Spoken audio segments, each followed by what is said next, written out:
பொண்ணு கடிச்சிட்டாத்தா. 24 மணி நேரம் மிதியடி போட்டுட்டே நடக்குமா, கால் தரையில பட்டதே இல்லையா. இது பாராத்தா, அந்த ஊர்ல டவுன் காலேஜ்ல படிக்கிற பொண்ணு அவ ஒருத்தி தான். அந்த ஊர்ல டூத் பிரஷ்ல பல் வளர்க்கிற பொண்ணு அவ ஒருத்தி தான்.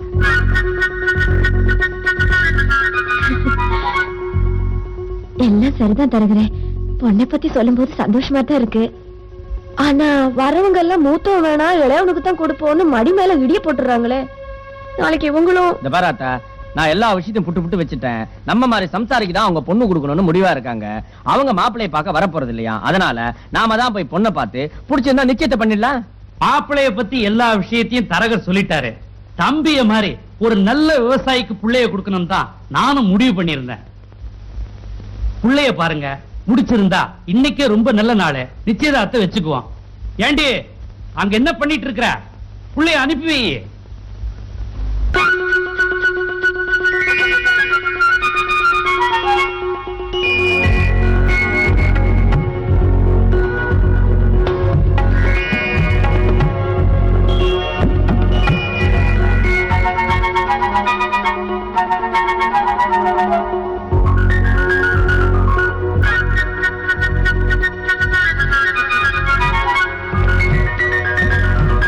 காப்பி உங்களுக்கு தான், எடுத்துங்க தம்பி.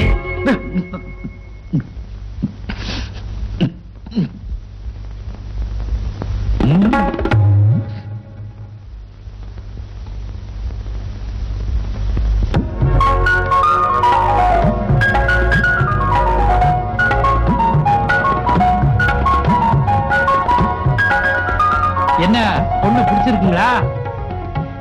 என்ன அப்படி கேட்டுட்டீங்க? பொண்ணு மகாலட்சுமி மாதிரி இருக்கா. உங்களோட சம்பந்தம் வச்சுக்க நாங்களே கொடுத்து வச்சிருக்கணும். அப்புறம் என்ன, தாம்பூலத்தை மாத்திக்க வேண்டியதுதான். எல்லாருக்கும் சந்தோஷம் தானே?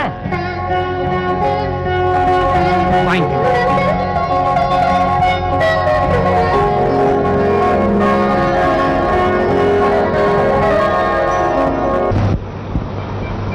இது வரைக்கும் எத்தனை கல்யாணத்துக்கு சேலை கொடுத்திருப்பேன். பொண்ணு என்ன கலர்னு சொல்லு தம்பி, நான் எடுத்து போடுறேன். அருமையான சேலையா? பொண்ணோட நேரம் பொண்ணு டீச்சர் கொஞ்சம் முன்னாடி வாங்க. பொண்ணோட நேரம் டீச்சர் நேரத்துக்கு அசல். இந்த பாருங்க, இவங்க நேரத்துக்கு ஒரு புடவை எடுத்து கொடுங்க.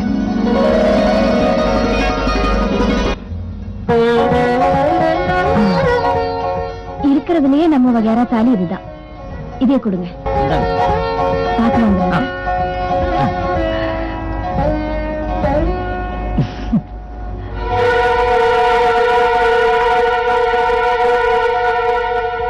என்னையும் யாராலையும் பிரிக்க முடியாது. எங்க அப்பா நம்ம காதலுக்கு எதிரா நிச்சயம் பண்ண இடத்துலயே கல்யாணம் பண்ணிடலான்னு கனவு கண்டுட்டு இருக்காரு. உன்னை சுமந்த இந்த நெஞ்சில இன்னொருத்தோட தாலியை நான் சுமக்க மாட்டேன். வேற ஒருத்தனோட தாலி என் கழுத்துல ஏறிச்சுன்னா மழ வரையிலேயே நான் போனமா தான் இருப்பேன்.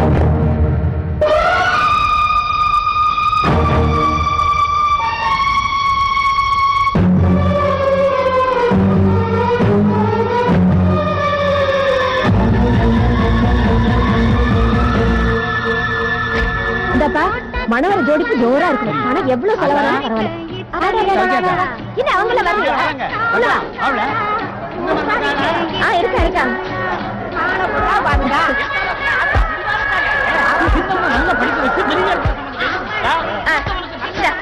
படிச்சு உள்ள வை.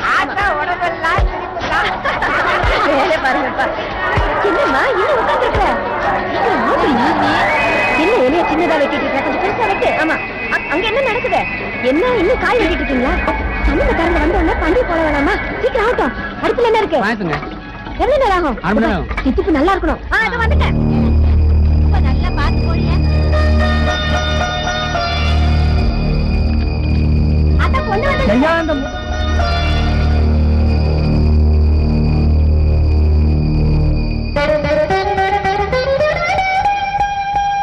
பாராயே வா.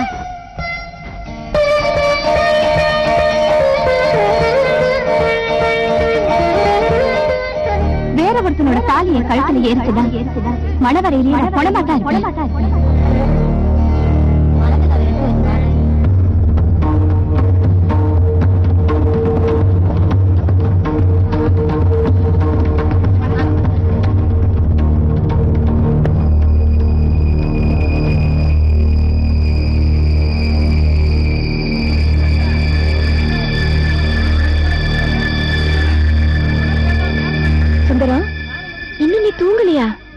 போய் தூங்கு ராசா.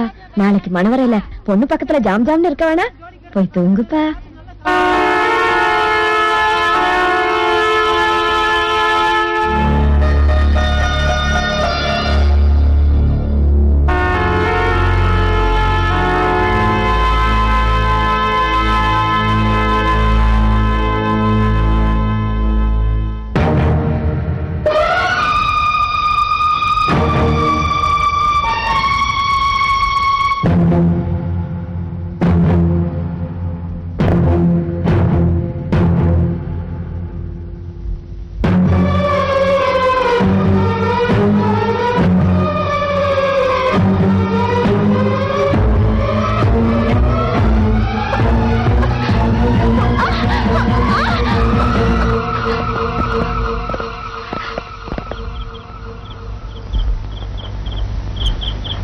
ஐயா, பொழுது விடிய போது இன்னும் தூங்கிட்டு இருக்கீங்களா? வாத்தி எடுத்து வாசிங்க, அப்பதான் கல்யாணம் விடுன்னு தெரியும்.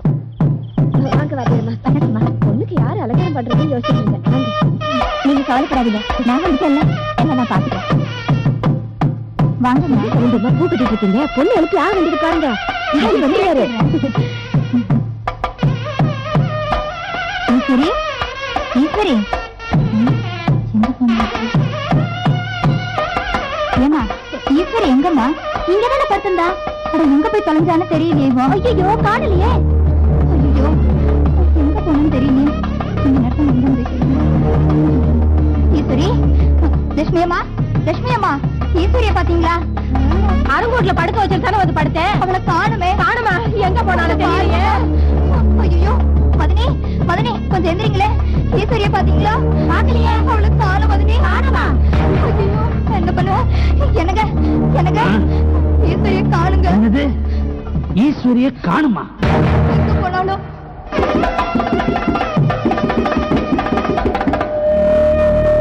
தெரிஞ்சா உங்களுக்கு என்ன ஆகணும்னு நினைச்சாதான் பயமா இருக்கு. என்னை பத்தி கவலைப்படாதீங்க, அது இந்த பூமி மாதிரி உரமானது. சூரிய உதிக்கிறதுக்கு முன்னாடி இந்த ஊர் விட்டே போயிடுங்க. நீங்க எங்க இருந்தாலும் சந்தோஷமா வாழ்வீங்கிற நம்பிக்கையோட தான் அனுப்பி வைக்கிறேன். போங்க.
தைரியம் இருக்கும்.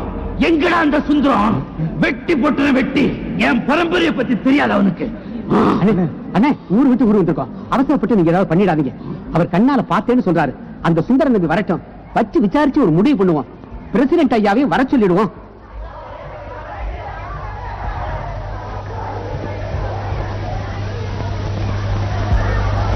ஐயா, சமூகமுள்ள நீ பார்த்தது உண்மைதானா?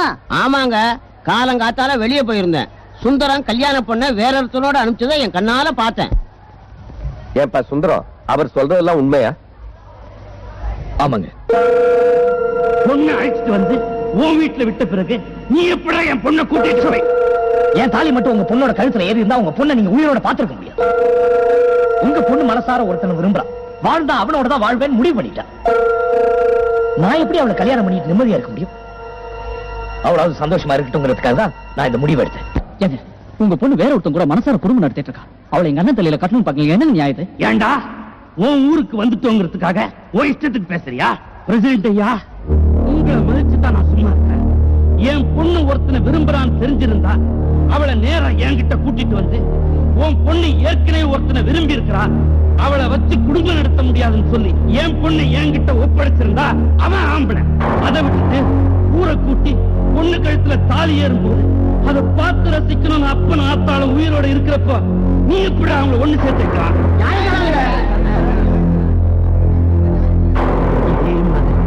உங்க பொண்ண கல்யாணத்தண்டைக்கு வேற ஒருத்தன் கையில புடிச்சு கொடுத்தா உங்க ரத்தம் கொதிக்காது. பிரசிடென்ட் ஐயா, உங்க ஊருக்கு வந்திருக்கிறோம். நல்லதோ கெட்டதோ நீங்க கொடுக்கிற தீர்ப்புக்கு நாங்க கட்டுப்படுறோம்.